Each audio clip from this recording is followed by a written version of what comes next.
আমি তোমার দিয়ে কেন কেক নেব, আমি তো মিয়মর দিয়ে কেক নিতে পারি। এরকম প্রশ্ন কিন্তু সচরাচর এখন পাওয়া যায় না। যখন আমি বিজনেস স্টার্ট করেছিলাম তখন কিন্তু এরকম প্রশ্ন আমি বহুবার পেয়েছি। বাট এখন এই হোম বেকারি বা এখন ফ্রেশ কেক বা হোম বেকারির কনসেপ্টটা কিন্তু সবাই জেনে গেছে যে হোয়াট ইজ হোম বেকারি, আর সেটা তোমরা কীরকম কোয়ালিটির জিনিস আর কি কি জিনিস তোমরা পাচ্ছ।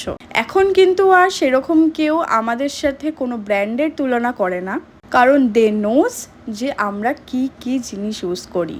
ইভেন এখন তো আমরা দেখি অনেক রিলে যে মিয়মরের কেকে প্রায় পুরো ক্রিমেই ভর্তি কেকই থাকে না। তাই এখন আর কেউ এসব কোশ্চেন করে না বলে আমার খুব ভালো লাগে। আর আজকের কেকটা কিন্তু দুটো কেকের থিমের ওপর করা, কারণ কাস্টমার বলেছিল আমার 2 টায়ার কেক লাগবে আর দুটো ডিফারেন্ট থিমে লাগবে, একটা লেগো থিম আর একটা এরকম কার থিম। আর অনেস্টলি কাস্টমারের খুব ভালো লেগেছিল কেকটা।